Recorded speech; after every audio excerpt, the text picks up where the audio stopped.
अस्सलाम वालेकुम।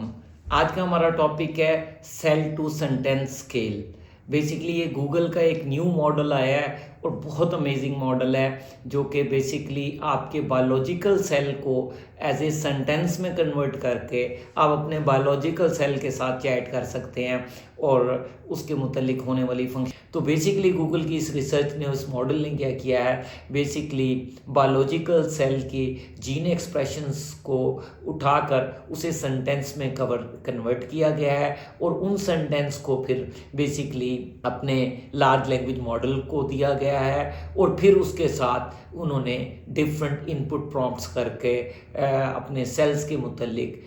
डिस्कशन की गई है। यानी इससे आप अपने बायोलॉजिकल सेल के साथ इंटरेक्ट कर सकते हैं। ये जो बहुत बड़ी अचीवमेंट इस वजह से समझी जा रही है कि फ्यूचर के अंदर ड्रग डिस्कवरी, डिजीज़ डायग्नोसिस और बहुत सी आपकी बॉडी की इम्यूनिटी को इंक्रीज़ करना और बहुत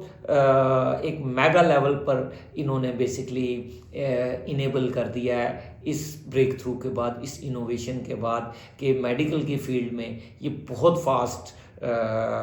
हमारी न्यू ड्रग्स डिस्कवर होंगी, ह्यूमन बायोलॉजिकल वर्किंग के बिहेवियर डिकोड होंगे। तो बहुत एंडलेस एप्लीकेशंस हैं।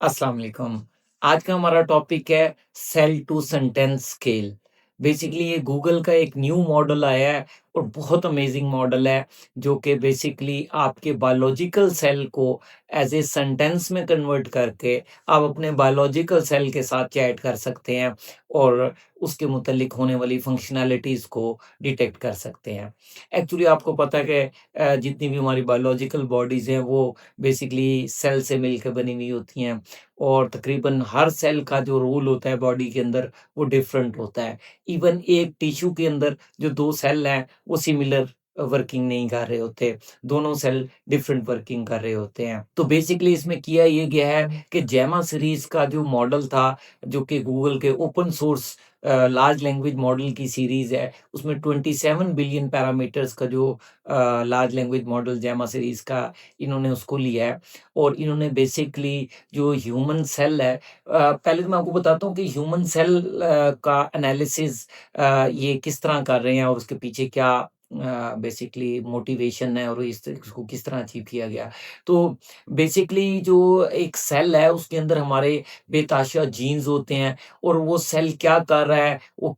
उसकी मुतलिक जो डिटेल होती है वो उसके जीन एक्सप्रेशन से हम निकाल लेते हैं। तो जीन एक्सप्रेशंस को इवैल्यूएट किया जाता है। जो हर सेल वर्किंग कर रहा होता है, वो सेल की टाइप क्या है, वो सेल इस वक़्त क्या कर रहा है, उसकी तमाम जो मेटा डेटा होता है, यूँ समझें कि वो उसके जीन एक्सप्रेशन से आपको पता लग जाता है कि करंटली ये सेल क्या कर रहा है, ये किस टाइप का सेल है इसमें, और जितना भी इस तरह का बायोलॉजिकल डेटा जो होता है, वो बेसिकली जीन एक्सप्रेशंस के अंदर होता है। तो इन्होंने क्या किया है कि जो सेल के जीन एक्सप्रेशंस थे, बेसिकली उन जीन एक्सप्रेशंस को डिकोड करना बहुत डिफिकल्ट लेवल पर होता है कि आप हर सेल का जीन एक्सप्रेशन डिकोड करने लगें। एक तो ये बहुत स्लो प्रोसेस है, फिर इसके जो एक्सपर्ट्स हैं वो दुनिया में ह्यूमन एक्सपर्ट्स बहुत कम हैं और अगर ह्यूमन एक्सपर्ट्स भी किसी एक सेल को के जीन एक्सप्रेशंस को डिकोड करने लगें तो ये बहुत स्लो प्रोसेस हो जाता है, ये स्केलेबल नहीं है। इसलिए इन्होंने अपने मॉडल का नाम सेल टू सेंटेंस स्केल रखा कि आप एक सेल को सेंटेंस में कन्वर्ट कर लें। तो सेल के वो जो जीन इन्फॉर्मेशन है, उस जीन इन्फॉर्मेशन को जो है वो बेसिकली एक सेंटेंस में कन्वर्ट किया जाता है, जो कि काफ़ी ह्यूज डेटा होता है, बहुत हाई डायमेंशनल स्पेस डेटा होता है और उस हाई डायमेंशनल डेटा के अंदर डिफरेंट प्रोटीन, उन प्रोटीन के अमाइनो एसिड्स की चेन जो उनके अंदर यूज़ हो रही है, उस सबको डिकोड करना और फिर उस सेल के मुतालिक समझना और कि वो सेल किस इस वक़्त स्टेट के अंदर है और वो क्या कर रहा है। ये बहुत टफ था, बहुत ज़्यादा टफ था। तो बेसिकली गूगल की इस रिसर्च ने, उस मॉडल ने क्या किया है, बेसिकली बायोलॉजिकल सेल के जीन एक्सप्रेशंस को उठाकर उसे सेंटेंस में कवर कन्वर्ट किया गया है और उन सेंटेंस को फिर बेसिकली अपने लार्ज लैंग्वेज मॉडल को दिया गया है और फिर उसके साथ उन्होंने डिफरेंट इनपुट प्रॉम्प्ट्स करके अपने सेल्स के मुतल्लिक डिस्कशन की गई है। यानी इससे आप अपने बायोलॉजिकल सेल के साथ इंटरैक्ट कर सकते हैं और अभी मैं आगे बताता भी हूँ कि इन्होंने इस रिसर्च से किस तरह क्या अचीव किया। तो बेसिकली आप सेल से कम्युनिकेट कर सकते हैं। ये जो बहुत बड़ी अचीवमेंट इस वजह से समझी जा रही है कि फ्यूचर के अंदर ड्रग डिस्कवरी, डिज़ीज़ डायग्नोसिस और बहुत सी आपकी बॉडी की इम्यूनिटी को इंक्रीज़ करना और बहुत एक मेगा लेवल पर इन्होंने बेसिकली इनेबल कर दिया है इस ब्रेक थ्रू के बाद, इस इनोवेशन के बाद कि मेडिकल की फील्ड में ये बहुत फास्ट हमारी न्यू ड्रग्स डिस्कवर होंगी, ह्यूमन बायोलॉजिकल वर्किंग के बिहेवियर डिकोड होंगे, तो बहुत एंडलेस एप्लीकेशंस हैं जिसमें इसको अप्लाई किया जा सकता है। फिलहाल जो इन्होंने इस रिसर्च से एक एक्सपेरिमेंट किया कि इन्होंने कैंसरस और नॉन कैंसरस सेल्स का समझें को सेंटेंस में कन्वर्ट करके जब उनके साथ चैट की, तो बेसिकली इनको जो कैंसर को कम करने के लिए बेसिकली वो जिस तरफ ह्यूमन लोगों डॉक्टर्स का या ह्यूमन एक्सपर्ट्स का माइंड नहीं जा रहा था, तो इस मॉडल ने वो बताया है कि आप इसको फ़लाँ ट्रीटमेंट के अंदर फ़लाँ डोज़ के साथ फ़लाँ डोज़ ऐड ऑन करें। तो जो कि उससे पहले इसका इस तरह का कोई आइडिया नहीं था लोगों को। तो वो किया गया जब उसके मॉडल के बताए गए रिज़ल्ट्स के अकॉर्डिंग इन्होंने रियल वर्ल्ड के ऊपर अपने उस कैंसर सेल के साथ ऑपरेशन परफ़ॉर्म किया, तो इन्होंने देखा कि बेसिकली उससे 50% इम्यूनिटी जो है against the cancer cell increase हो गई बॉडी के अंदर, जो कि एक बहुत बड़ा ब्रेक थ्रू है कि आप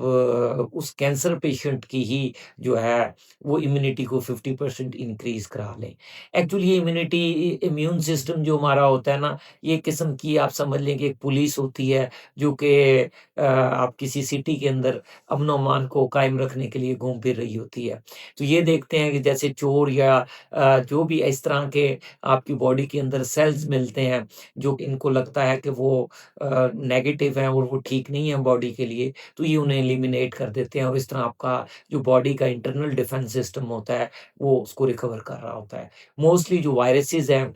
वो हमारी एंटीबॉडी से ही कवर होते हैं। आज भी बहुत सी वायरल डिज़ीज़ेज़ का जो ओनली सॉल्यूशन है कि आपकी इम्यूनिटी को इंक्रीज़ किया जाए और आपका इम्यून सिस्टम उसको रिस्पॉन्स करके खुद ही किल करे।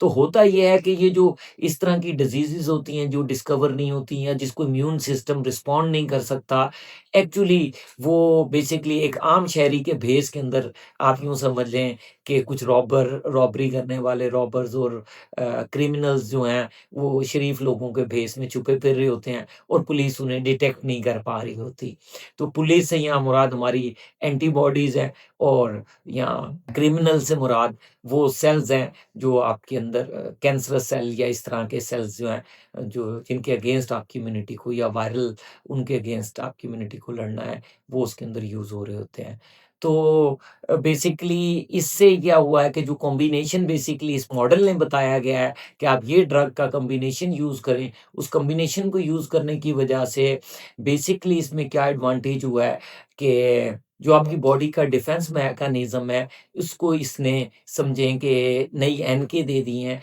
जिसके थ्रू वो कैंसर सेल्स जो होते हैं, वो जो आम शहरी के भेस में फिर रहे होंगे, वो उन्हें डिटेक्ट करके उन्हें एलिमिनेट कर देंगे। तो basically cell to sentence model के यूज़ करते हुए जो अभी मेजर एक ब्रेक थ्रू हुआ है, वो यही हुआ है कि आपके कैंसर सेल के अगेंस्ट जो बॉडी की इम्यूनिटी है, उसको 50% तक इंक्रीज़ कराया गया है। और अभी ये तो समझें जैसे मैं अक्सर कहता हूँ कि ये बेसिकली इस सीरीज़ का पहला मॉडल है और उसकी पहली वेरिएशन है। अभी तो इसको और भी बहुत ज़्यादा फाइन ट्यून होगा और देखें फिर ये आर्टिफ़िशियल इंटेलिजेंस किस लेवल तक जाती है। जैसे हमने अपनी लास्ट वीडियो में देखा था कि माइक्रोसॉफ्ट का जो मॉडल आया था, जो एजेंटिक फ्रेमवर्क आया है, जिसने ह्यूमन फिज़िशियन को पीछे छोड़ दिया है, जिनकी एक्यूरेसी 21% थी ह्यूमन एक्सपर्ट्स की और जहाँ एमएआई डेक्सो की जो एक्यूरेसी थी वो 85% थी। तो सेम ये दूसरा conceptive model cell to sentence scale जो आया है, ये भी बेसिकली बायोलॉजिकल फील्ड में और स्पेशली मेडिसिन की फील्ड में और डायग्नोसिस और ड्रग डिस्कवरी की फील्ड में बहुत वाइटल रोल प्ले करेगा।